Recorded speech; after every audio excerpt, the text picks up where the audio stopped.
wait for it, and we're live. Hey, all you crazy sci-fi and fantasy fans. It's time for your daily dose of shenanigans over here at the Blasters and Blades podcast.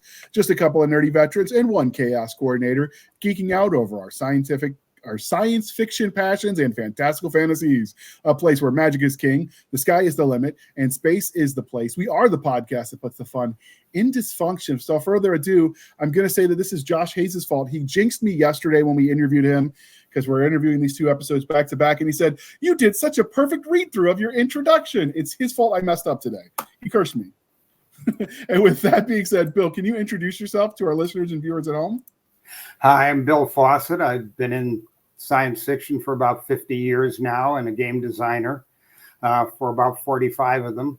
And I've got a new book coming out, Never Again, and we're going to talk, I assume, because I'm also a military historian with about a dozen history books, nonfiction books out, a little about the science fiction, a little about the military, and a little about tanks and the armored soldier program.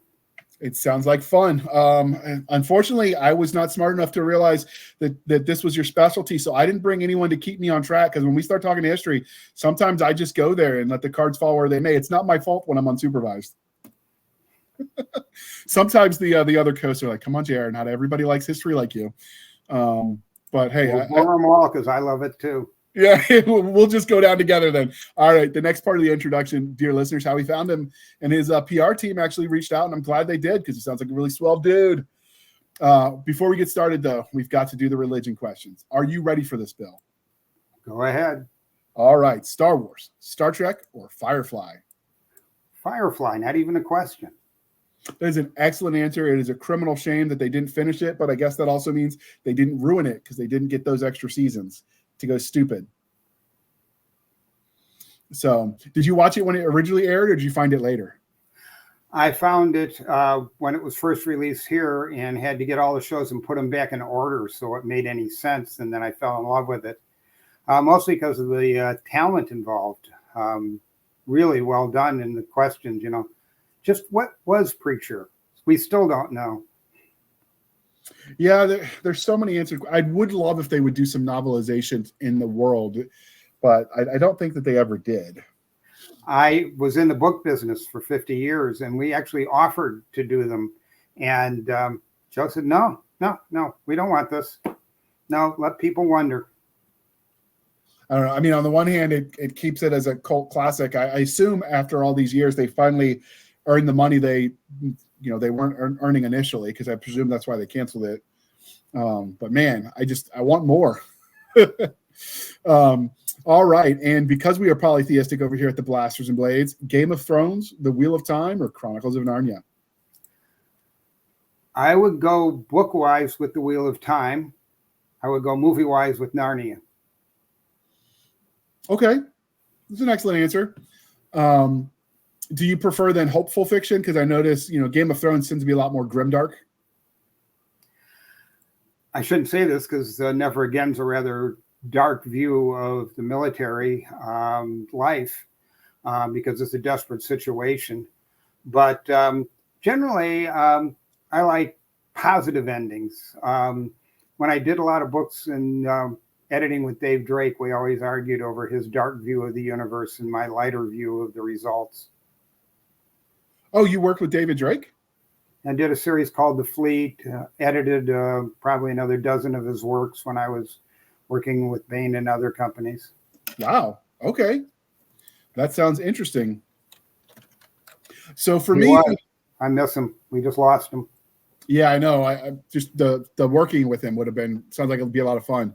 So for me, grimdark doesn't mean, the hopeful doesn't mean it has to be all sunshine and roses. For me, the definition is there's a chance at hopeful ending.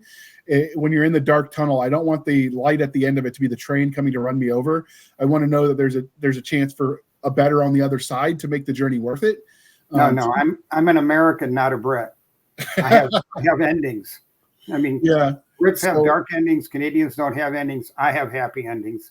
At least they accomplish their purpose for the cost it pays. Exactly. So for me, as long as there's an ending that gives you some sort of a better future, I'm okay with it. But when it's just grimdark for the sake of grimdark, it's not really for me. I've edited hundreds of books and never let that get through because first of all, it kills the series. Second of all, it depresses the reader. And I don't know anyone who reads to get more depressed. I know Joe Abercrombie does some stuff that's really grim dark, and it sells well. I mean, people love it. Grim dark, but the sacrifices are worthwhile. They're just painful. There's a difference between a grim dark ending where things go to pieces and things fail, and an ending that is a very difficult situation, but at least the story arc is closed and whatever the initial exchange of concept, you've finished, you've had a result that is at least able to carry on. I could see that. I don't know. For me, part of my problem with Joe Abercrombie, at least, because I read his what was the fantasy series? I'm drawing a blank what it is. I've read it though, but I didn't like any of the characters, and that was part of the problem for me. Is I want to be able to like the characters, and all of them seemed like it was like pick the lesser of however many evils. And that really wasn't for me. I like when there's a very clear line in fiction between good guy and bad guy, because the world is gray enough. So in fiction, I want those absolutes. There are villains. There are antagonists and protagonists. And the bad guys have to be bad guys as long as you keep in mind that in their mind, they're the good guys and you're the bad guys. And they act accordingly. Absolutely. And so that's where kind of I draw the line. But all right. So now that we've got those out of the way, we do have our reader-sponsored religion question. So what is your favorite dinosaur? Well, I would probably say growing up, it was a Stegosaurus. Not the T-Rex like most, but Stegosaurus. But once the movie came out and they portrayed them as being, how do I put it, plucky, I like the Velociraptors. Anything that 4 or 5 of them can drive a T-Rex crazy, or even the Mega-Rex that they had in the third movie, they're my kind of dinosaur. Yeah, I think I'm surprised. I would expect more T-Rex, but almost everyone is saying the Stegosaurus or the Brontosaurus. That seems to be the really popular too. Well, I like the Titanosaurus because it's bigger than both, but don't really get to see much of it in literature because you can't hardly fit it on a screen. It's about twice the size of a Brontosaurus. Yeah, I could see that being a difficulty. And there's been a couple of people that have started bringing like Cretaceous style type books back, but there's not enough of them for me to get my fix. So, I mean, I've reread the Jurassic Park novels several times. Crichton nailed it out of the park with that one. Bob Asprin wrote a book called Bug Wars. If you can get your hands on it, it's that the dinosaur-like creatures evolved into intelligence and moved into space, and what would their life be like? What was the author's name? Bug Wars. They're taking on intelligent insects. Right. What was the author's name? Robert Asprin, Asprin. The guy who did Mythadventures. I'm gonna have to check that out. That sounds interesting. I did like the series Terra Nova, which got to explore some of that when they crossed over. Of course, it was on Fox, so where all good shows go to die. So it ended it with more questions. I liked the Medieval. Did you ever watch that one? There was the British and the Canadian version that you really liked, which is basically time anomalies that letting them through and trying to deal with it. Yeah, I really like that. And then the theme of the great resetting to get the stuff back. There was a really badly done time travel movie where they would go back to like shoot the dinosaur, but it was very scripted. So you killed one that was about to die anyway. And then they changed the timeline by accidentally doing something, they killed a butterfly or whatever. That's actually licensed on a Dave Drake short story, The Butterfly Effect. Okay, yeah, that's it. And they were walking along the pathway and they weren't allowed to get off it, and they can only shoot where they're supposed to, but one of them varies and he kills a butterfly, and when they come back, everything's different. I remember that one because that was a really well done one. Mostly, I don't know, time travel, and when you start talking about those paradoxes, they just break the brain. So it's really hard to either do it right and it's very cerebrally complicated, or you don't do it right and it's too simple. Like it's really hard to do those right.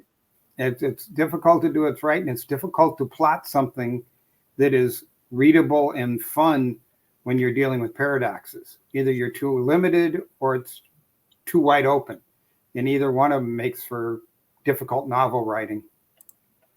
Yes. There was one that did where they went back in time to like medieval France. No dinosaurs involved in that one. And it was like a love story at the end where they were doing fighting.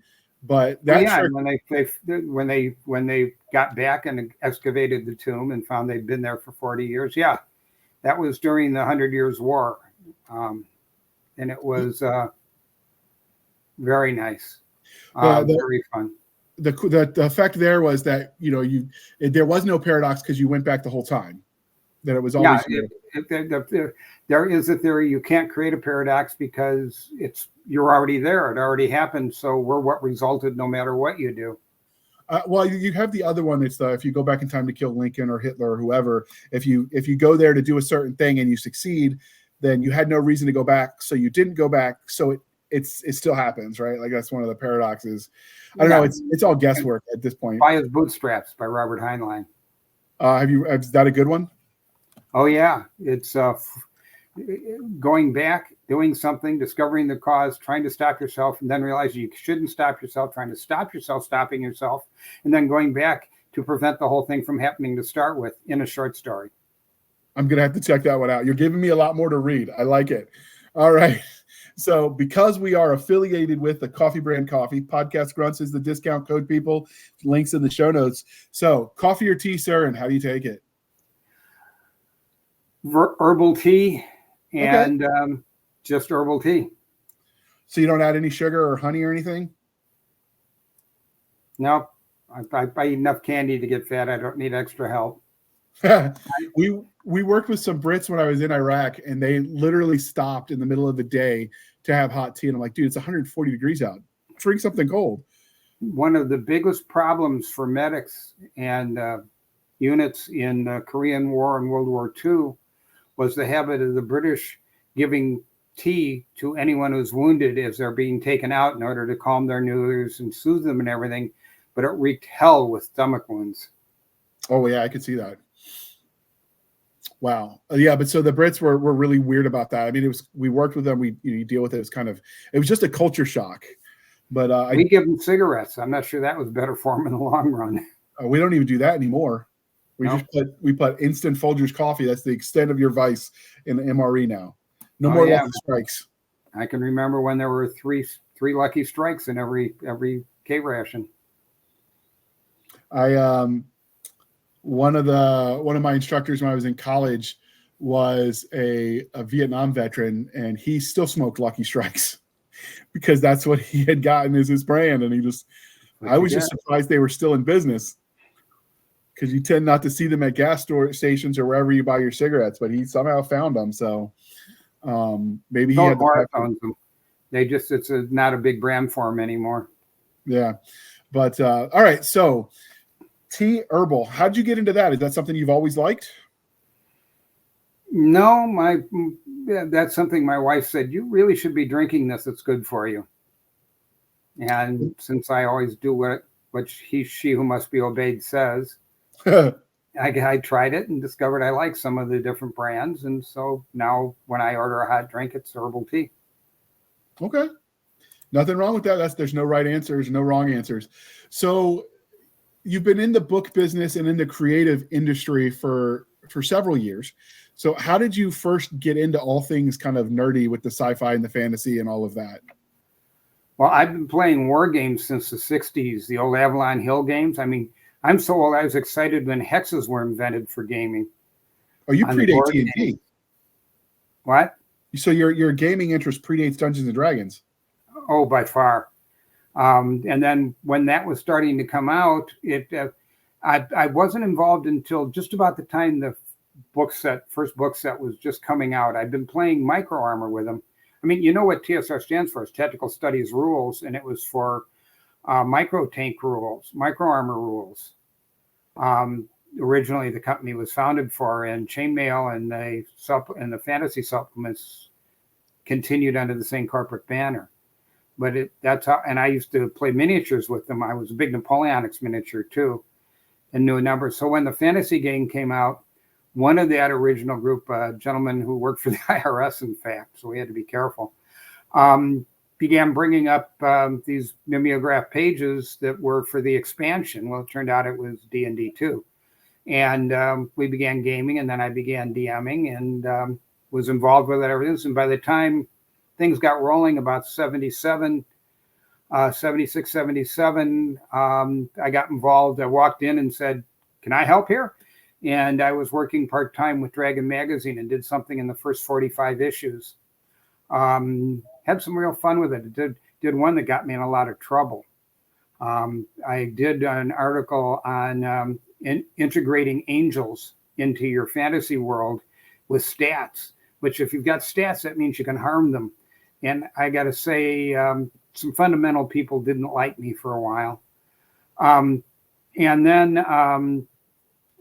after about that, I was working in probably one of the darkest and grayest industries in the universe. I was a training director for an insurance company.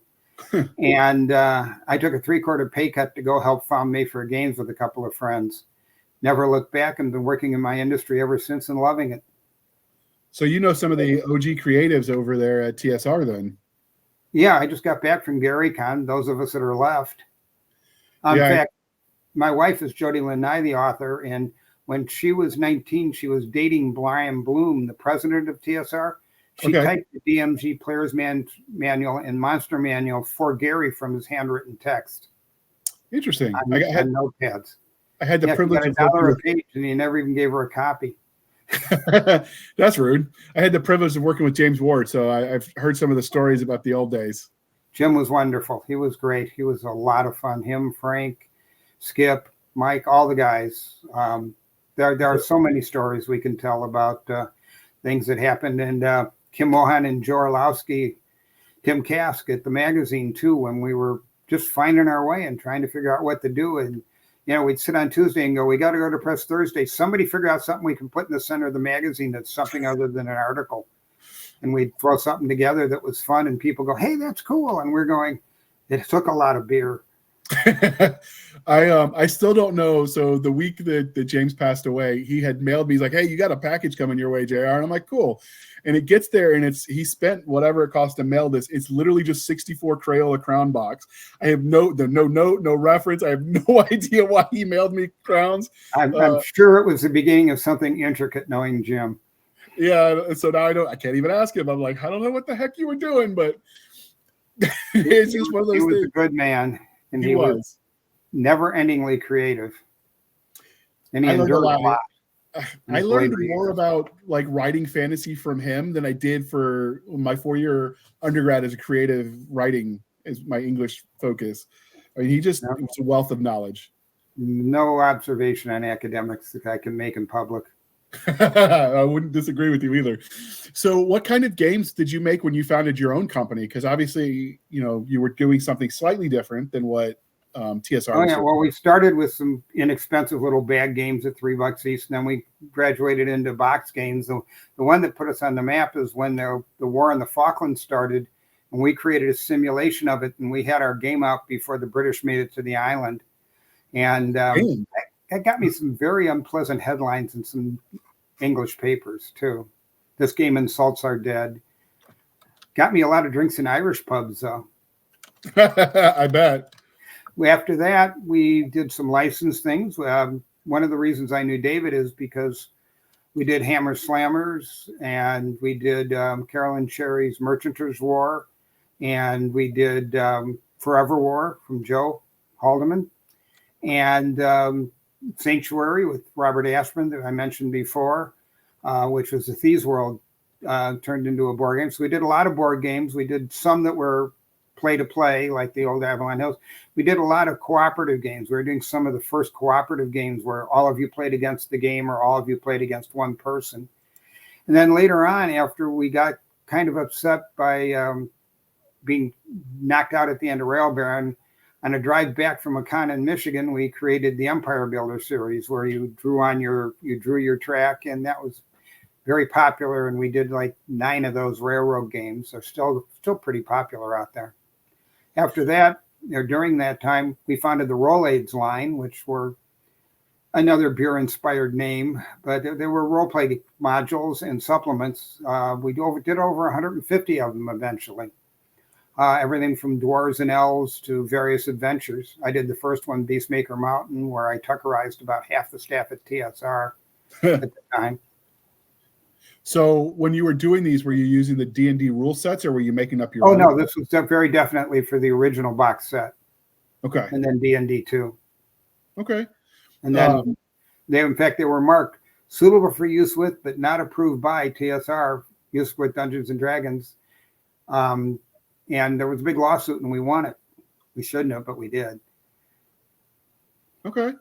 So do you still write for, I guess now the Wizard of the Coast owns them. Do you still write gaming property for them? I do a little gaming things occasionally. I just had a lot to do with the Black Ballad, which is a D&D spinoff. It's what you do when your group wipes out and everybody's dead. How you come back is you go to the place that is the land of the dead and work your way back to where you can come to the land of the living, while running into interesting things like dead gods and clerics whose gods have died, so they don't have a god anymore, and all sorts of fascinating convolutions of the land of the dead, which was a lot of fun because writing for it was fun, and then listening to it was fun because it's got a original soundtrack by a group that comes with the game. It's actually they're just delivering it. It was a very successful Kickstarter. And what was this one? Called Black Ballad. Rick Hines is the president of the company, and it's what your group does. It's a whole supplement set and extra stuff, and it's a whole world that you can take your party to for even a year or two after they've wiped out somewhere else, and start with the same characters but in a new place, in a new environment with some very new and unique challenges. Is there going to be any novelizations of that? Because I'd read the hell out of that. Well, it's available now. If you just check Black Ballad online, you'll find it. I will look that up.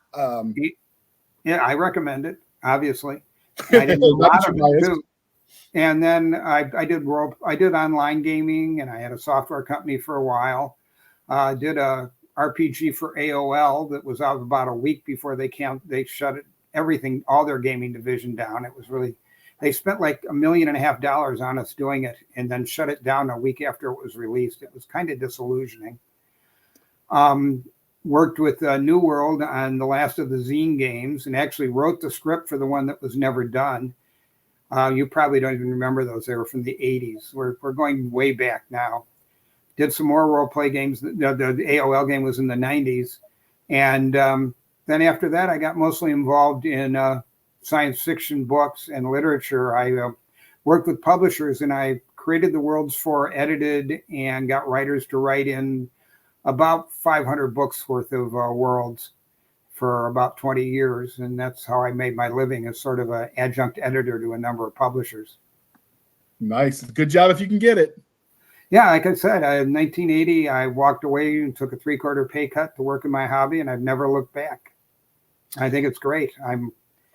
It give you some idea. I'm in my upper 70s, and I'd retire, except I'd do exactly what I'm doing anyhow. So why bother?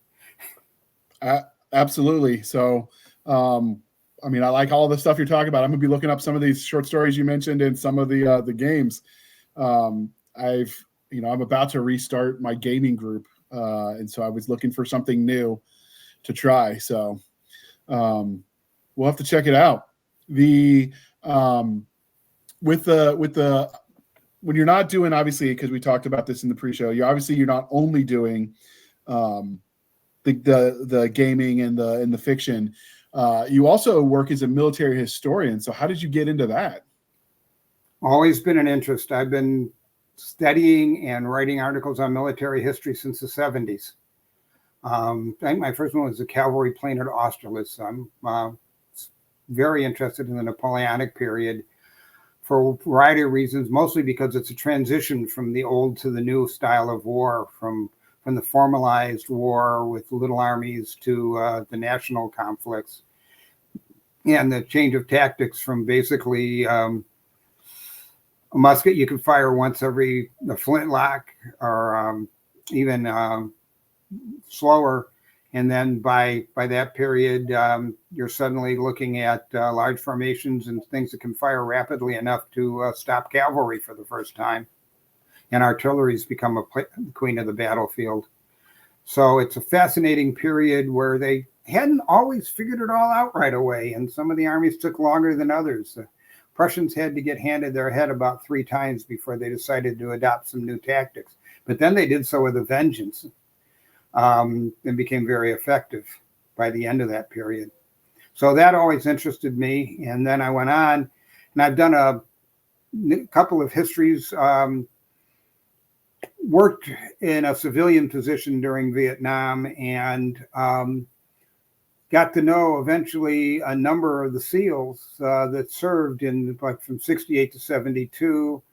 And through the Fort Pierce Museum, by the way, there's a U.S. Navy UDT and SEAL Museum in Fort Pierce, Florida, on the Atlantic coast there. And it's there because that's where the first UDTs were ever trained for World War II. And I had the privilege of working with another gentleman, Kevin Dockery, who does a lot of military books. And we interviewed 40, 45 Navy SEALs who served during that period. And they gave us some very insightful and exciting and very candid stories of what it was like and what they did and some of the things that happened in the early days before Vietnam became what a mass battle of everybody and what it developed into. It was a very different world then. And between them and other interests in the military history, I've done another additional books. I've got this theory that mistakes change history more than plans. I believe that when it's the mistakes people make that change history. So I have a number of books out there that are called How to Lose a War, How to Lose a Battle, How to Lose World War II, How to Lose a War at Sea, and How to Lose a Civil War. And it talks about all the mistakes and just how they influenced the course of the war. And I'll tell you, when you study the World War II, you could do, and there are whole books on just the mistakes Hitler made and why, if he hadn't, they might have won the war. So it's a fascinating topic, and still doing military history today. And that's really sort of what segued into this Never Again and the sequel books that we've got coming out this year. Looking at, let's call it a situation that's going to look awfully familiar after this week, because it's the Kurds, who are a people that the British were mad at, so they didn't give them a country. Part of the Kurdish homelands where the Kurds live are in Iraq, Syria, Iran, Kurdistan, all this area. There's 40 million of them, all spread out in different people's places. They have a small autonomous region now in northern Iraq. But this postulates they found it. And I'm looking what's developing, and like all of us, I was fascinated by armored warfare when I was reading, and of course, World War II and the sweeping armored formations and things like this, Blitzkrieg and all that. We're entering an era where the domination of aggression is giving way to the domination of defense again, as it cycles back and forth on times, with the accuracy of various weaponry and the ability of man-carried weapons to deal with something more powerful than themselves. And so I sat and thought about, if the Kurds had a country, but they were surrounded by enemies, how would they survive? And they couldn't build more tanks, but if they had a weapon or weapons that could stop the enemy, that the enemy didn't have at first, this would allow them to hold their own, to possibly survive.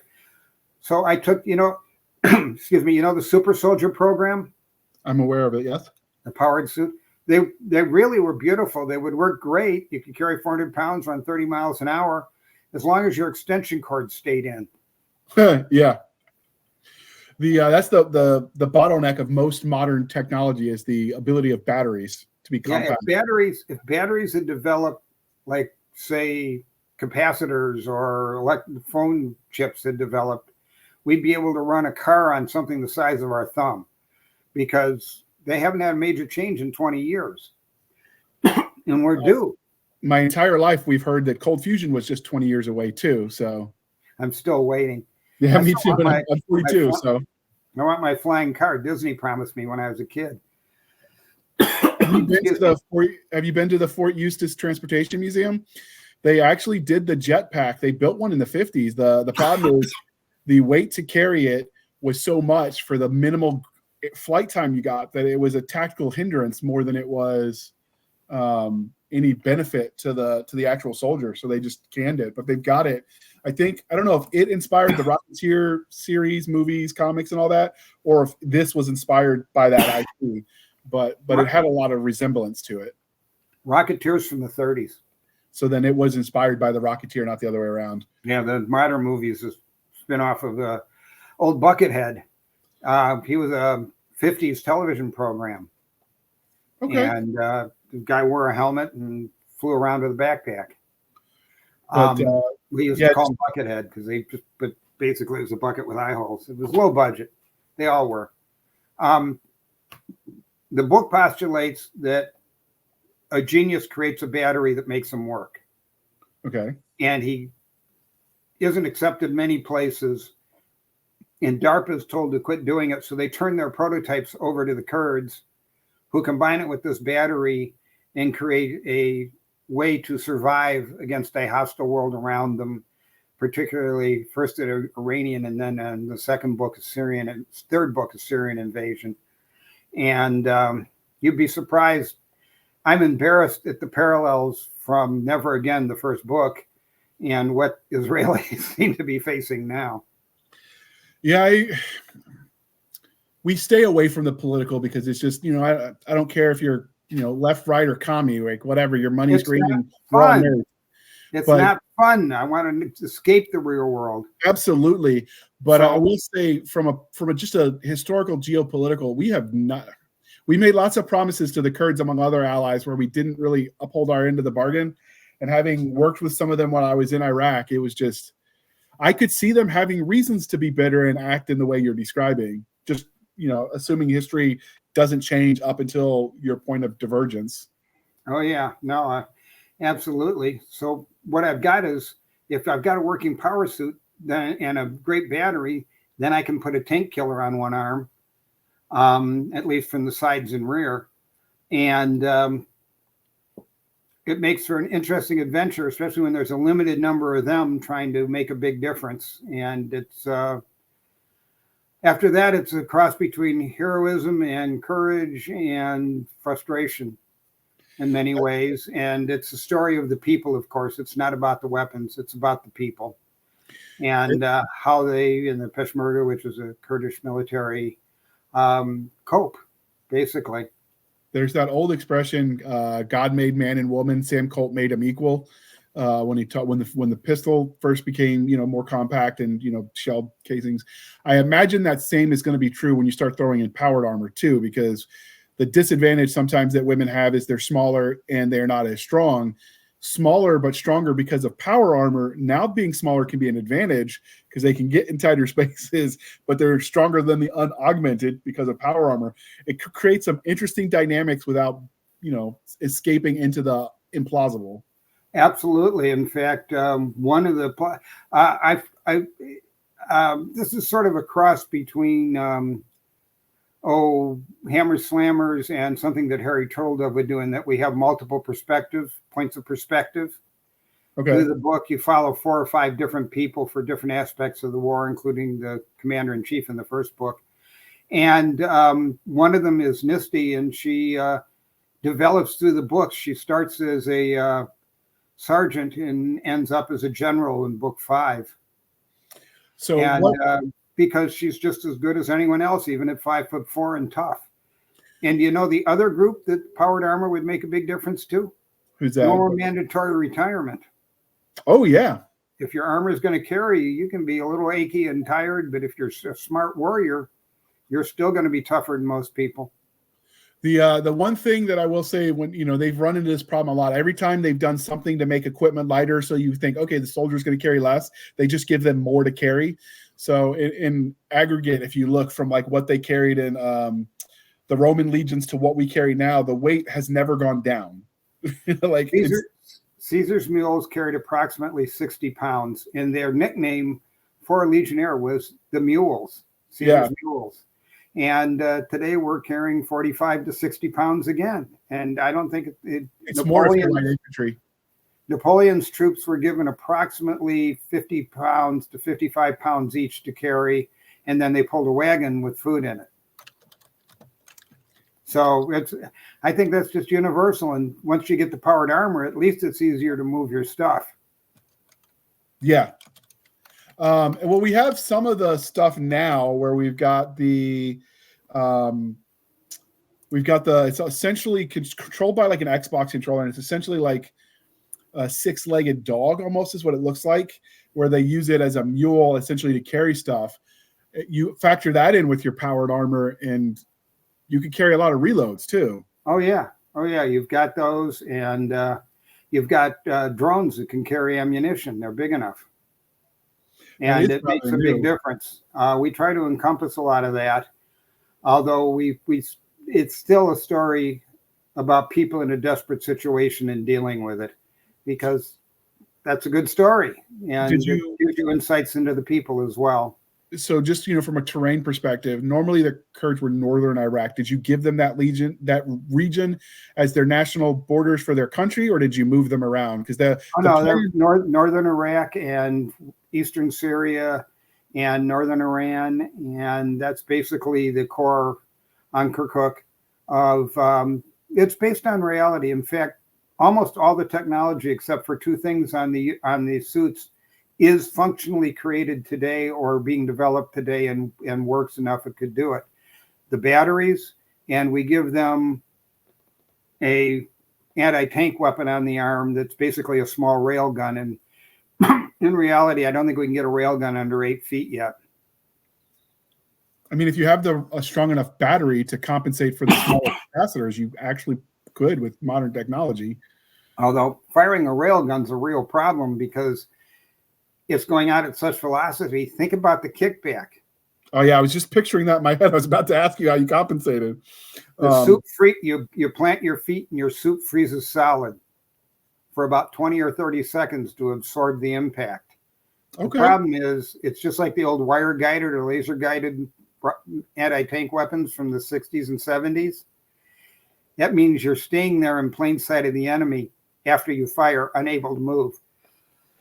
Yeah, I can see that. And then the other part of that is planting yourself only works if you're on a ground, physically on ground that's conducive. But if you're on like a slick rock face, I mean, you could lock your body, but you're still moving backwards. Yep. So that's the problem.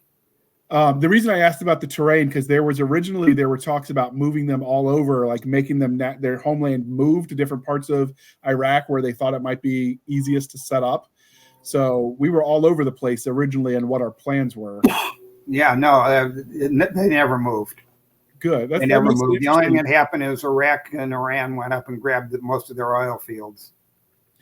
There are some places in the northern Iraq regions that are just like Mother Nature created the perfect, redux of Thermopylae with some of the places you're going through. I remember when I was going through northern Iraq, we were doing a run up to Mosul. And there's this one where there's this mountain and it's like a 45-degree incline and then it levels up at the top, but you're cutting in between two. It had been blasted many years before we were born, but you're going through this divide. And I'm just thinking if they were smart, ambush would be waiting for us as soon as I crested the hill. And so it would have been brutal. Yeah, the Kurds have a phrase for their being there and what they have around them, and it's called "No friends but the mountains," and they count on their mountains to protect them.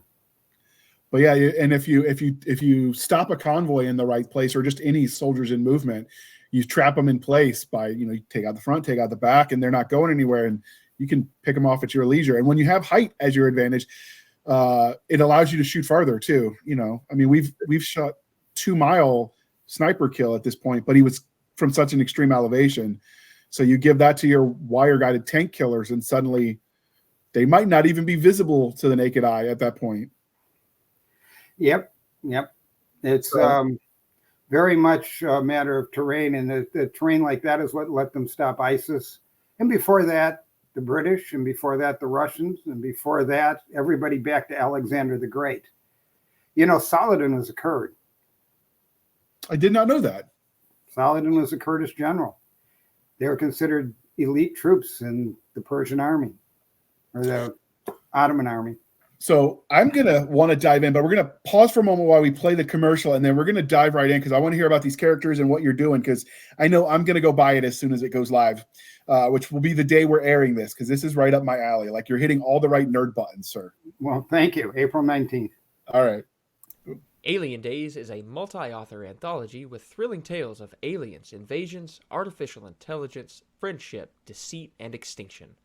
This combination of stories makes it a must-read for science fiction short story fans. This anthology features Nebula and Dragon Award nominees, Amazon bestsellers and award winners, alongside rising stars in the science fiction genre. Let the authors take you on adventures through dystopian worlds and far-flung planets that will stretch your imagination. Welcome to Alien Days. All right. Thank you for sticking with us through that commercial interlude. So you said you had multiple POVs for this series. How many characters are we following? Is it like a real ensemble, or is it just like a core group of 3 or 4? Well, about halfway between. You start by viewing it through the head of a colonel who's the commander of their only armored brigade, trying to stop a Syrian column that's trying to punch through them and ending the war, basically, when he does. And then a tragedy occurs, and that's when he gets introduced to the armor, the development of this by basically an Elon Musk type character.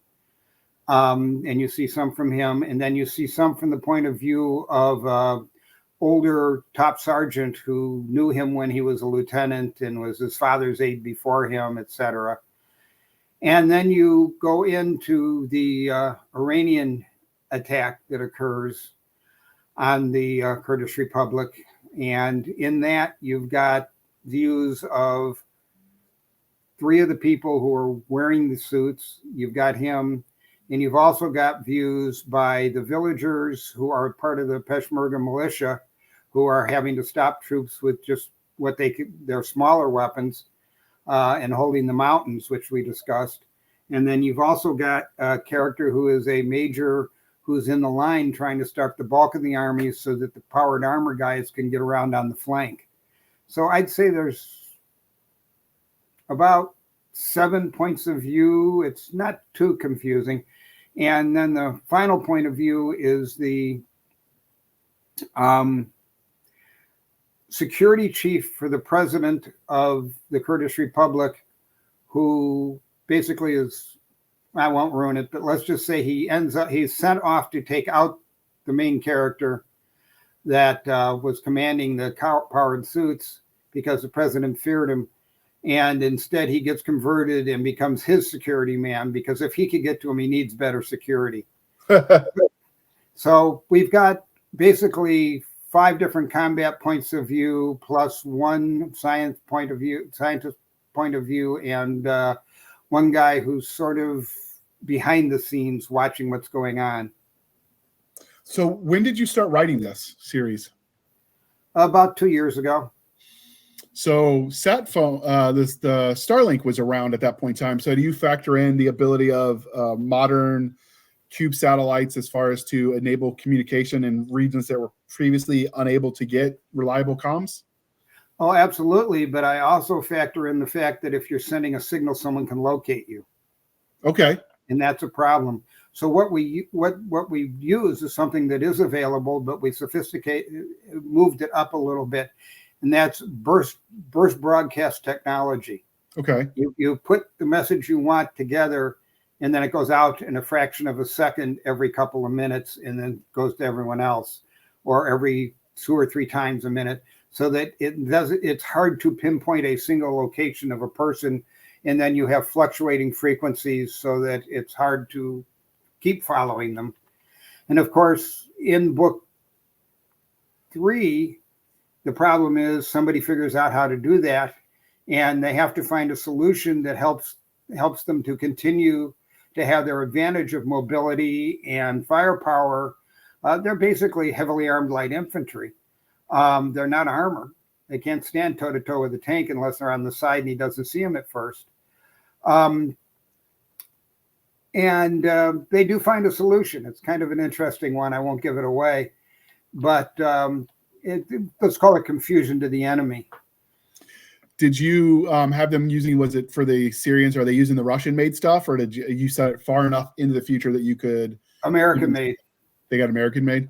Yeah, there's a whole lot of doing things we wish our country was doing by them with our equipment, our old equipment. Well, we left a lot of it in Afghanistan, so there's certainly room, even on the modern timeline, to make stuff happen. So are they in there with Strykers? You have them with Bradleys, Abrams? What are they using?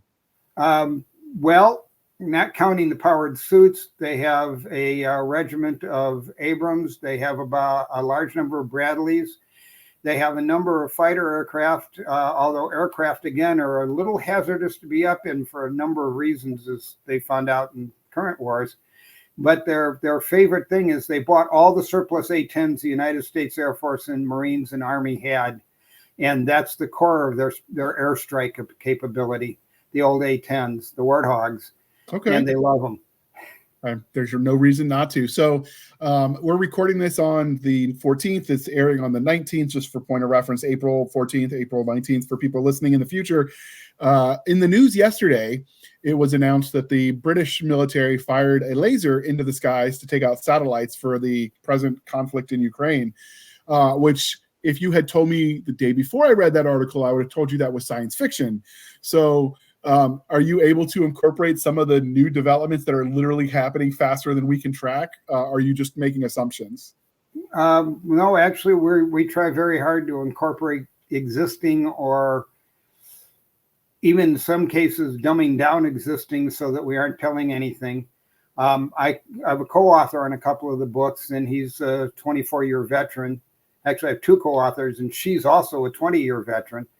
And we try to not give things away that we probably shouldn't mention even casually. But we do have, because of the batteries and the ability to charge them with solar panels quickly, we do have functional rail guns that are very effective and very long ranged, working very well. We're on the scale of a local conflict, we're less concerned with knocking out satellites because the Kurds are getting information under the table from the Americans, and the Iranians are getting it under the table from the Russians. So it's sort of an equality of information there. So with the added battery tech, that could be more than just the suits. I'm just thinking what you could do if you look at the weight of the battery for some of the armored vehicles. If you didn't have that weight, that's more armor. It's more, more capacity for armor or weapons or whatever. Do they start retrofitting, or do they just take the equipment as is and only apply it to the suits? We're book 4. Okay. Start book 4. Okay. That's interesting. Called book 4, which is called Forlorn Hope. And I love that title. Yeah. The Never Again, No Fail, No Further, and Forlorn Hope are the first 4 books. And they'll be out in April, May, July, and September. So how deep do you see yourself? Are you going to do the next David Weber, where you got like a bazillion books? Are you going to keep a tight arc? If we sell a bazillion copies, we'll do a bazillion books. Okay. So I can I'll take 20% of my buddy Dave's sales, and I'll be So, one of the things that tankers love to see themselves represented in. There's two groups of people that love seeing themselves in print, and it's the coasties because they almost never happens, and it's the tankers because they're in love with the smell of their own, whatever. I'm an infantryman, so I can say that. On a scale of 0 to holy crap, this is Fiddler's Green, how happy are the tankers going to be with the way you're kicking their ass with these suits? Well, the ones that on the bad guy side are not happy at all. But the good guy side, you still need your armored function. You still need your heavy armor to make a penetration once you have used your infantry to soften or disorganize your opponent. Okay. No matter how functional you are, highly armed infantry is not a Schwerpunkt weapon. It cannot penetrate. You still need something to break apart that front once it's been torn up in the rear. And so the tanks remain vital. It's just that the tanks are, in this case, the suits are on their side. So they really like the idea because it eliminates a lot of the other tanks. So what tactical organization did you use for these suits? Are they operating in like 4-man fire teams and independently? Are they doing sort of A team, B team like the Green Berets? 4-man fire team, 8-man units, platoons of 32, and brigades of 400. But I mean, are they operating independently because they're essentially a force multiplier? They tend to, they depending on what's going on and how they're attacking, the smallest unit they tend to scout is 4 people. Okay. Because you want fire support, and if half your suits lock up when you're taking on something, you want the other half to be able to protect you, etc. There's 4. A lot of when you're deploying it, say, to reinforce a unit that's under pressure, and you're trying to get someone there quick to reinforce, you're probably looking at anywhere from 32 to 64 GOGs. Oh, by the way, they're called GOGs, General Ordnance Garments, and that's how they're shipped. You know how tanks got their name? No, I don't. All right. They were built in England. Remember the big ones that had the giant wheels on them? Yeah, I've seen the historical progression of them. Well, to ship those on ships, they put them in crates and they had to sneak them over. And they were labeled water tanks whenever they shipped them anywhere. And so in all the communications and in all the information and all the exchanges, they called them water tanks. Are the water tanks there? We're developing a new kind of water tank, etc. So eventually it became, have the tanks arrived yet? I'm waiting on my tanks, etc., to keep the Germans from understanding what they're doing, because when they first appeared, they were a tremendous shock. And so the name stuck because they were labeled water tanks. I did not know. That's why we call them tanks. It's a nice little bit of trivia. And these are called, they were shipped in boxes that said General Ordnance Garment, big G, big O, big G, as the military labels things. So yeah, not the most creative. And when the Kurds get them, they say, "Oh, they shipped us GOGs." And I must admit that is not entirely by mistakes. It's a little biblical. The Gog and Magog are okay. In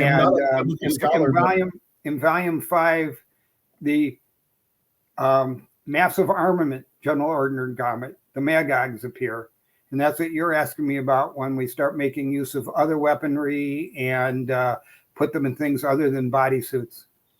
Are you familiar with the heads-up display that the Army was developing to try to essentially make a HUD? Yes, in fact, we have it incorporated into this. There's a HUD and a mapping HUD and a 360 display in your helmet that can be adjusted to see all or part of it. But we're using the flyer version where it sends it into your eye. It's not really projected out. It's into the open eye. How did you get around the headache, the migraines that it caused, the dizziness because of the way your eyes interpreted the data? Did you compensate for that with future tech? I said that it was no longer a problem because I write fiction. It works for me, but it was addressed because there was a reason the Army. Oh, I know why it was dropped. Yeah, I knew some of the people who were working for DARPA at the time, and a couple of them tried it. And, they tried driving a car using that to project what they were seeing, with a helmet on. Right. And they were throwing up on the wheel. I believe it. I know some of the soldiers that were involved in the test unit at the time.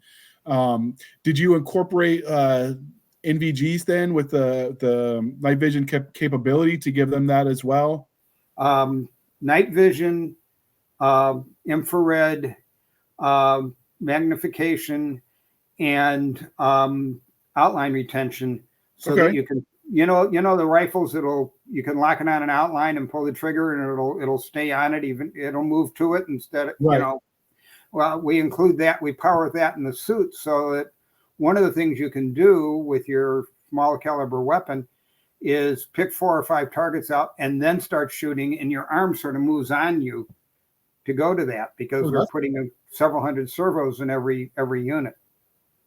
That's convenient. So obviously we have communication capabilities like with Blue Force Tracker and whatnot to allow you to communicate and link in. And also status report on those you command. You can tell if their suit's functioning and if they've got a pulse or not. So you incorporated all of that into these new suits as well? Yes. That's interesting. That was one of the bane of my existence, is even when I was in, Mosul, Iraq, in southern Kuwait, the command could check up on me and like, dude, just let me do my thing. Do you deal with what that? Yes, we even have cams that can be forwarded, which is the bane of everything. Oh, good God. I'm just imagining the level of micromanagement you get with that. Well, fortunately, I have very noble and intelligent officers who don't do this. And the first lieutenants tend to be told to be quiet. Or the second lieutenants tend to be told to be quiet. So it works out. Are there any things in these suits that require a human operator, or could one of them be sort of? No, very much so. Very much it's a human experience. There is no AI. Well, I was just thinking, the suit doesn't talk to you, and it's not an AI. I was just wondering if it could be slave to a different one. I was wondering if one could be slave to several, and you could, have one guy walking and the others just sort of mimic it, kind of thing. You see that sometimes in sci-fi. I suppose it would be possible, but generally, if you've got a warrior in it, if he's functional, it's good. If he's not functional, he either wants to get out or he's dead, and you have to deal with keeping the enemy from getting the suit. Oh, yeah, that's a good point. When you have that many unaccounted for, if something goes wrong, you don't want in the first 4 books, we don't want anyone getting a copy of it, because they're not even sure what they are. The Iranian soldiers call them demons, the jinn. Yeah, some of the best nicknames that military people get from their enemies. At one point in time, they called the Striker Whispering Death, because unlike the Bradley or the Abrams, they couldn't always hear it coming. Yeah. So I imagine you would get some of the same effect. How much of the local culture of the Northern Iraq region did you incorporate into building this? Was it a fairly good deal, actually? There's a Master Chief Dennis Chalker, a former BUDS instructor, spent several years there training the people after he got out of the SEALs, out of 6. And he helped me to reflect a lot of attitudes and a lot of the good things. Now, these are much more noble people than he described them just as characters in our military, and our stories are sometimes better than some of the people we worked with. But yes, we tried to reflect the culture. We tried to reflect the fact that there was still nepotism, and that there were people in because of politics, which has always been a problem for the Kurds. Is the important families always got the better jobs, whether they were capable or not, etc. That's a human thing, not just a Kurdish thing. And so we include a good deal of that. We also include the fact that there is a good deal of unity of feeling and a willingness to sacrifice that we've seen time and time again. That's how they took out ISIS. That's how they survive. They are definitely a hardy folk. The names are real Kurdish names, and the places are real Kurdish places. And like the war, the first book, when it's over, they call it the Nurwaz War, which is one of their big holidays, because it was begun, the Iranian attack began on one of their holidays. Okay, I can see that happening. When you were coming up with these tactics, how far back? Because like I know when I was in Iraq in 03 and then again in 05, we were running gun trucks, the convoy escort platform. So we jokingly said we ran an escort service. Part of the time, because we don't maintain certain skill sets between wars, I ended up going back to some of the old horse-mounted cavalry manuals to start figuring out some of the tactics that we ended up using and helped write the SOP for the 101st. So when you started thinking about how to use these, did you tie into your knowledge of history to say how this might be applied, or did you try to get completely creative factoring in the new tech? Oh no, I stole from the best. I want you to think about it. I've got light, fast, ranged troops that are organized in groups, taking on slower or bulkier forces and regular infantry in other places, and they're coming out of the steppes of Asia. Remind you of anything like maybe Genghis Khan and the Mongols? Thinking that. Did I mention the name of the American father and Kurdish mother who becomes the main character in it? Is Timoshin. I like it. So do you have any? So yes, I borrowed heavily from Mongolian tactics because they're perfect for this situation. This is almost textbook proxy war that you're describing. So most of the time when those proxy wars happen, countries that aren't there are there. So do you have any engagement where, maybe US forces or British forces or even the French Legion, where they participate, or do you keep it localized with your story? We keep it somewhat localized with a couple of exceptions. Russia meddles and supplies a lot to the Syrians. Book 3 is basically involving a Russian financed invasion with mercenaries, a lot of Russian mercenaries.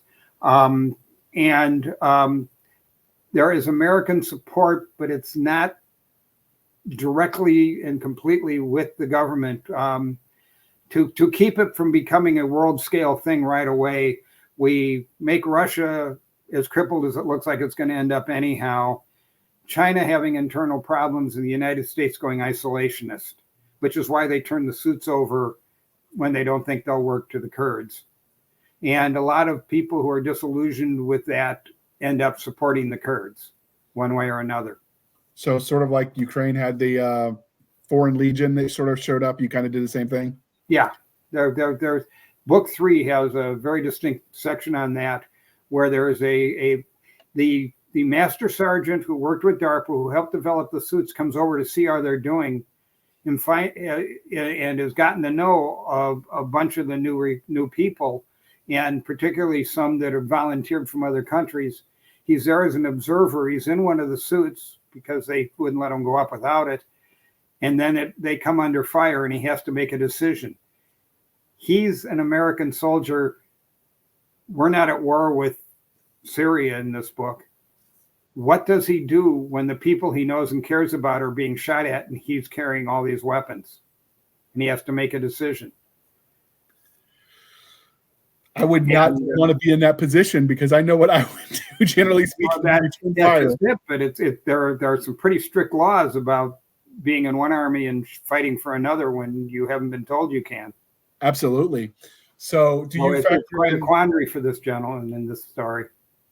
Do you factor in like active camouflage? Because that's something we're working on already. Very much active camouflage and color changes. In fact, I have a fun scene in one section where they're trying to basically intimidate a bunch of people that are in a large armored unit that's settled down, and they 4 of them approach it in their powered suits, and they paint their suits bright. They change their camo to bright neon yellow and shoot at them, and then flee into a patch of trees and go to full camo where they can't be seen. And then another group of 4 of them, 500 yards further along, turns theirs back to bright yellow and starts shooting from there. So it looks like they're jumping from place to place, and these guys have the ability to teleport or something. because all you can see are the suits, and all of a sudden the 4 yellow suits are over there, and then the 4 yellow suits are further on over there, and then they're over there behind us. What's going on? These guys are Djinn. They're demons. That is so an we interesting have take fun on with the camera along with just hiding with it. That's an interesting take on the shock and awe tactics. That's very creative. I'm just pissed I didn't think of it.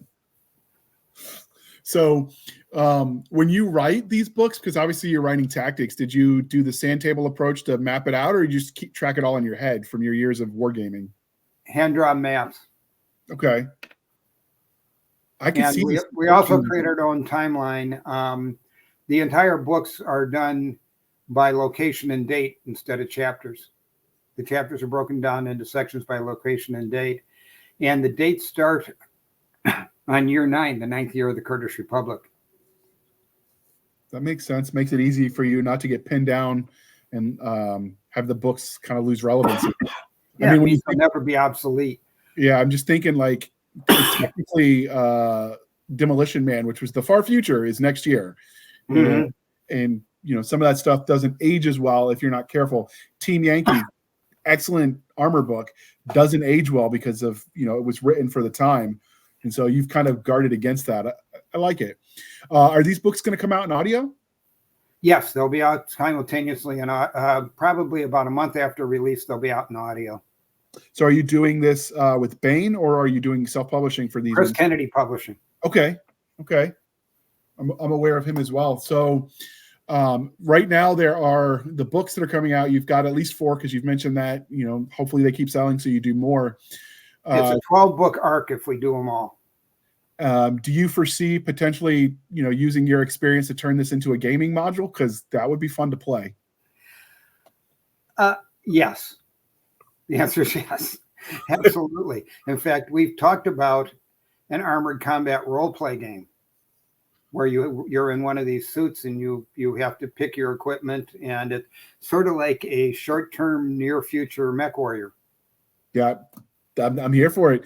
The fun part would be trying to come up with the stat blocks for these suits to make the system work. So where did you get the genesis of the idea? Like, obviously you took a point in time and you moved it forward for the suits. Like, all of this stuff mostly exists as is, but what made you sort of formulate that into what it is today? Reading military research in the magazines had this and that. This is over here. This is over there. This is there. Wow, if this went to there and this went to there, then this could happen. So that would mean, and it just sort of fell together into a suit. We also have a 4-inch by 4-inch drone, because of the good batteries, that can fly independently for 90 minutes and send a burst signal back to you that you can use for A, targeting, and B, scouting on the shoulders starting in volume 2. Because we see what's going on in the world and how it's doing, and we incorporate it into how we would use it in the future. And I think the one of the things we're going to find is that, along with the big drones as weapons, the miniaturization of drones is going to allow individual soldiers with a little eyepiece or something to be a lot more effective and in a lot less danger until they're ready to be, if we can do it. I think the Ukrainians are actually working on something similar to that now. So when you have these, because the suits can sort of be you can almost make them God in the machine kind of thing if you're not careful from a storytelling perspective. Did you? Oh, no, they have many, many flaws. First of all, you run out of battery in 8 hours. You can only carry a few batteries with you. Second of all, you freeze up when you fire your main weapon that can handle anything big. First, also, you've got the same ammunition limit as other people. There are 3 weapons on it. There's a firing bullets. There's a bandolier with a limited number of grenades that, because you have a powered arm, you don't need a mortar. You can throw them. Oh shit! I didn't think about that. And then you have your anti-tank weapon. And but each of them has their own drawbacks. You have limited range, you have exposure, and you have the freeze to fire the weapon that makes you vulnerable to the opposition. And you can't put enough armor on it to stop a 50. A 30 might chew through, and a 50 definitely will, no matter what you've got on there. And it's not like a knight set of armor. It's actually got to be somewhat flexible. Now, we have materials that harden when impacted. I progress those a bit and put them on the suits. But it can stop small caliber, but you're still vulnerable to larger caliber weapons. These are not iron suits that you can walk through in. It is an Iron Man. It's soldiers with some extra edge, making the best of it at great risk and sometimes sacrifice. So modern fire teams, you have the rifleman, the grenadier, the saw gunner, and your team leader.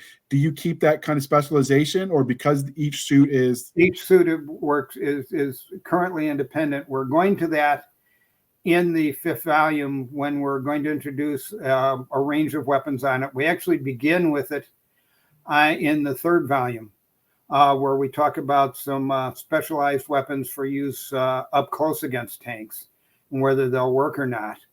And they're testing them in it.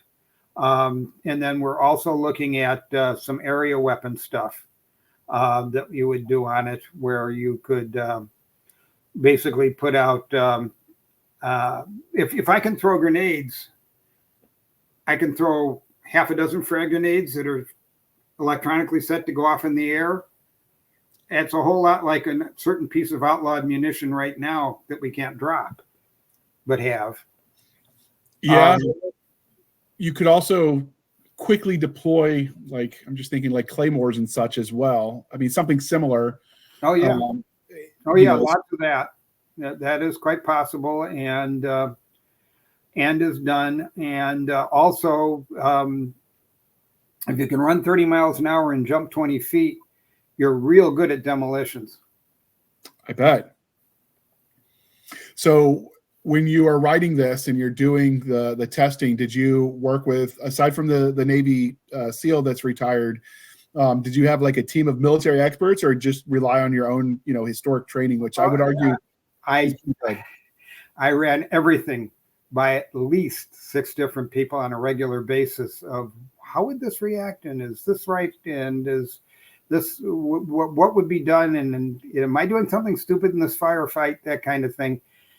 Because even I've edited enough vets to know that when they get out of their area of expertise, they can have a problem with that. And since I'm not a combat veteran and don't claim to be, I make sure that I consult the ones who are, to make sure I'm not doing something that is ridiculous or wrong or just not feasible, or that someone just wouldn't do. So yes, I have a whole team of retired and ex-military, and I also run it by my adopted son, retired Colonel Fancher, U.S. Air Force. One of the things that I remember, we were doing the train up to the original invasion, because we were guardsmen, they had us play the op4 because they figured the guards would be just as incompetent as the Iraqi army. But I think on one hand, there is some truth to that because of the way the class structure got in the way of military excellence. But if you're taking it to the forward, if you make them that level of incompetent, then you don't have a series because they roll over pretty quickly. So how did you make the competence believable but still upping from where they are as it stands to where they need to be for this story to work? Well, 2 factors. There are professional soldiers in every army, even bad armies, and they can be a real problem. And second of all, to quote the Russians, quantity is its own quality. And if you've got 500,000 Iranian soldiers taking on 150 or 100,000 Kurdish soldiers, even if the Kurdish soldiers are braver and more valiant, at some point, only so many are in contact, and you're going to wear down the Kurdish force. Okay, that works. I know there's sometimes, part of it is the othering of the enemy, so it's easier to kill them. It's why we, during the Cold War, shot silhouettes of Ivan. Even now, we shoot silhouettes. They just paint them to look like insurgents. You kind of get people used to not thinking of the other guy as human. But I imagine, just thinking more globally from what you would need to do to write convincing enemies, that's a weakness that you kind of have to factor in, because if you just assume they're stupid, then they're not good bad guys. Oh, no. In fact, the main theme in the first book is that they have to disrupt command and control, because otherwise there's no way they're going to be able to deal with the other side with the numbers that are available, even with their suits. They have to use them to disrupt command and control. In fact, other words, an organized army is going to roll over them whether or not they're braver than heck or not. Do you show any point of view from the enemy side, be it Russian or? Yes, we follow the commanding general, General Davoud, of the Iranian invading army, and we follow the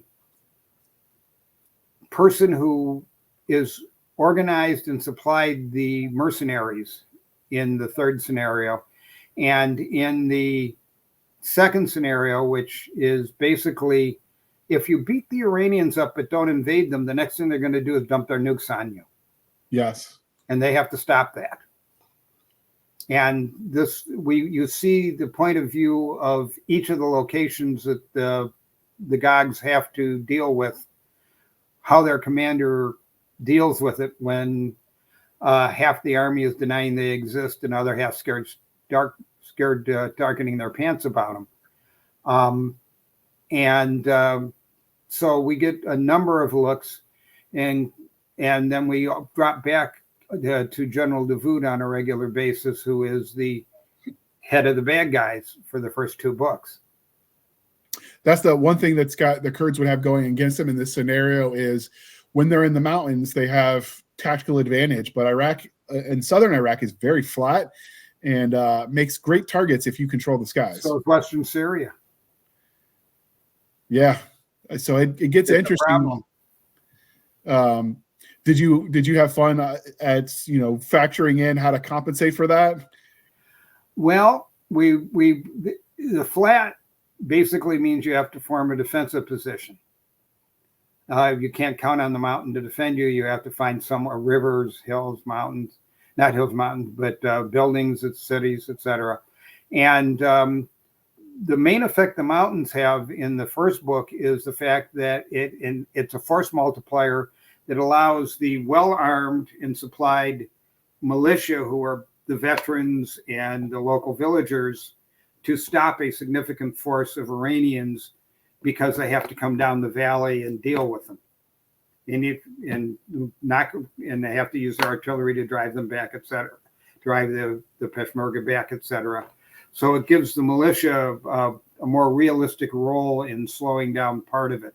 Not successfully entirely, but slowing it down. But I don't want to give what happens away. No, we don't want spoilers, but I'm definitely going to be reading. Let me throw, while we've got you talking. So this is the cover art, dear listener, if you're watching. This is the GOG suit. You'll see the rifle on the left that you can target with, and the railgun on the left arm, which is on the right of the picture. And then you've got your suit with your HUD and your specialized lenses, and then your specialized communications at the back of the head that does the pulses and everything, and then hundreds of servos under the suit. And you'll notice that this isn't totally accurate, but you'll notice that it's not solid armor. There are places where it is simply covered by that solidifying thing that'll stop small caliber and shrapnel, but not big caliber. Yeah, I'm digging it. I like the tanks that you see in the background. And you can definitely see the mountains. We had fun with the name too. It's Mark 1, Mark 2, Mark 3, and Mark 4 instead of volume 1, 2, 3, and 4. Because there's new GOGs in every book, new types. Okay. And then this is the larger picture that I'm assuming is going to be on the wraparound. And oh my goodness, that's glorious art. Thank you. I was thrilled with it. I like the blown barrel. I've seen that in real life. That's a scene from the first book. When you look at the cover, you'll see that scene. You'll read that scene. A lot of the times, the tanks, they can be salvaged. So do you factor in, because part of the early war, we were salvaging stuff from the highway of death from the first Gulf War and taking it back to Kuwait to be retrofitted, so then we could turn it back over to the newly, American approved Iraqi military. Absolutely. Holding the battlefield is just as important now as it was in North Africa. So do you have them capturing the Syrian and Iranian and whatnot gear and turning that against them too? Some of it, yes. But we also have them going to extraordinary efforts to make sure the Syrians or the Iranians don't capture a suit. Do you factor in the regional asymmetrical warfare that's used with like IEDs and the creative guerrilla tactics? We don't do a whole lot of that because these aren't occupying forces. These are the tip of the spear. So okay. They're not really dealing with too much, except for we talk about IEDs when they're advancing in some places. But most of the scenarios now, they're either on the defensive or they're where they shouldn't be so much that it's unlikely it's booby trapped. Okay. It's definitely something to think about with the way creative people can tinker with technology and weaponize it in ways you wouldn't normally think of. You've seen some of that in the Ukraine too, with the use of drones and the way they're doing on both sides. Oh, absolutely. And there is a lot of this. And there's a lot of thinking about how to make things work in this war. We've got the suits, we've got rail guns. Rail guns now work as don't have to lead it and you can't see it firing anti-aircraft weapon that can go up 25,000 feet. Damn. Which creates some interesting morale problems for units that are flying in to bomb somewhere. I bet. Wow, that gets, and then you've got the ability to get, creative with some of the munitions. At one point in time, the Army was testing a 50 caliber and then a Mark 19 bullet or grenade that would airburst once it penetrated the target. So if you're shooting someone behind cover, it would penetrate the cover and then explode. So becoming, at the end of the flight, it becomes a bomb. And if we were doing it in the early aughts, you have to imagine that what they can do now unofficially is way better.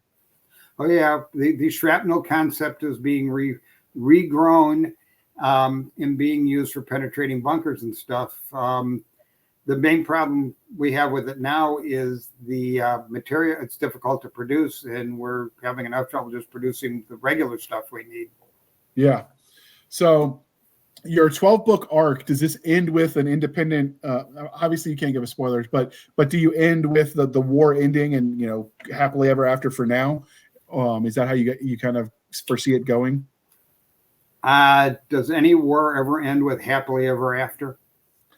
No, every war, generally speaking, creates conditions for the next one. Exactly. But what it does, well, it was called Never Again because after his family's killed, after other people are killed and the losses that the Republic has, they want to make sure no one can ever do this to their people again. And the only way to do that, and by the way, another gentleman had this attitude after his clan got trashed, and he had to put it back together and unite with others, and eventually is you have to eliminate all the threats around you. The problem with eliminating all the threats around you is that when you move to where that threat's taken care of, there's another one beyond it unless you've encompassed the whole world, and we're not going to conquer the whole world in 12 books. You're describing the Khan. Yes, this is the Mongols. And that's exactly the attitude they had. And that's exactly why they did it. And then, of course, as you displace one region, it has a domino effect down the line, even past what you're doing, which affects globally. So, and success makes enemies. Absolutely. I'm definitely intrigued. I'm looking forward to it. Is there anything that because obviously we don't want to give spoilers, and I could get nerdy about this stuff because I spent 2 years of my life there. Is there anything we didn't discuss that you think readers need to know? It's an action book. I mean, I would estimate that 70% of the chapters, something's being shot, blown up, or chased. Okay. For your writing style, do you find you're more like workman prose, like a Tom Clancy or Clive Cussler, or do you try to get real purple with your prose like a Stephen King? My hero's David Drake. I try to realistic clarity with altruistic characters. I like that. Sometimes you can get too convoluted for its own sake and it can take away from the story. So No. This isn't philosophy. This is a fiction story, a fun fiction story, I hope. Okay. And I know Chris Kennedy Publishing. They're pretty good at a minimum finishing series. They're not one of those publishers that tend to leave you on cliffhangers because they just drop it midstream. So, oh no, he's already talking to us about the next 4. Yeah. So I foresee that you'll be able to get your at least your 12-book arc probably done. Yeah. I'm working with 2 very talented people who are both extended veterans, very knowledgeable, and working with them as we expand the series. In fact, the 4th book, I only have a minimal input in because it's featuring Nisty, that female character, as she develops into a major leader. And so a very talented author named Melissa Altoff is doing the bulk of the writing, because I may be a little egotistical, but I don't think after seven years I've yet figured out women. If you do, you'll be a very rich man. I think I won't succeed where 3.5 billion have failed before me. All right. So this will be out the day this episode launches. So links will be in the show notes, dear listener, to go buy it yourself. You said probably a month after this launches, the audiobook will be ready. That's what Chris told me. So April 19th, it'll be up on Amazon and everywhere else. Never Again by me, Bill Fawcett. And then in May 20th, I think, the second one, No Fail, will occur. And that really stresses the suits to their extreme with the first units that are really organized after the big war. And then about 2 months later, the Syrians don't like how well the Peshmerga and the Kurds are doing. And so with the help of the Russians, we've got another war. So are the suits capable of being submerged, for instance? Could they become dive suits? Nope, you can drown in them. Okay. So that's another limitation, because there are some major waterways that go through Iraq with the 2 rivers. They'll filter the air, but they don't contain it. You need a bridge. You can only go so fast. They freeze up when you fire them. They are vulnerable to many weapons. This is not Superman. This is I helped design the DC Heroes role-playing game when it was a box game from Mayfair, my company. And no Superman. He ruins everything else. So my suits will never be Superman. They will be a great aid that is a force multiplier for real people that are in them. So you mentioned the air, it filters the air. Given the Kurds' experience with chemical weapons, would it filter in that level, or are they still going to need a gas mask? No, it filters on that level. Okay. Temporarily, you can't stay in some of the gases for more than a short period of time, or it will get through because it'll come in other parts of the suit. But you're not going to breathe it in at first. And if you can run 35 or 30 miles an hour, you can get away pretty quickly. Running away is a very good tactic sometimes, and they use it in some of these books. So how can listeners that want to track you down on the internet, and we'll link it all in the show notes, dear listener, but how can they find you? Bloodndarmor.com is probably the best place to check on this series. I'm Bill Fawcett, BillFawcett.com. And we'll be putting up a video preview. We're going to have 3 chapters up within the next few days. So watch on Instagram and Facebook and search for Blood and Armor. And you'll probably find some more material that we're previewing out there starting tomorrow. So I will tell you, dear listener, just because you've heard me gush about it, and I don't always do that. When I say those things, I mean it. So as soon as the audiobook comes out, I will be reviewing it for Upstream Reviews. So we can dive in, because I write reviews with Declan Finn's Upstream Reviews website, mostly because I was doing it anyway, and it's fun. So it's kind of, why not get nerdy about what you like? Yeah. And yeah, I can't disagree at all. I was the book reviewer for Galaxy's Edge magazine for 6 years. Yeah, we did the Why Reviews Matter episode, and I think your wife Jody was on that episode, if I'm remembering correctly. Yes. And you were traveling, but yeah, that's one of the things that I'm going to segue to now. Dear listener, please be kind and speak your mind on the reviewing platforms. Your reviews help the right readers find the right books to do your part. It even matters when the authors are as seasoned and have as much of a loyal following as they do at the level Bill is, because at a certain point in time, they help tweak the algorithms. They help tell new readers why they should read it, because that's who you're talking to when you write the reviews, other readers. And if for no other reason than selfish purposes, if you get more people to like it too, he has more incentive to write more books so you can get more of what you like. So you're helping yourself as you write these reviews, people. I appreciate it. I greatly would. This is my first book in 15 years.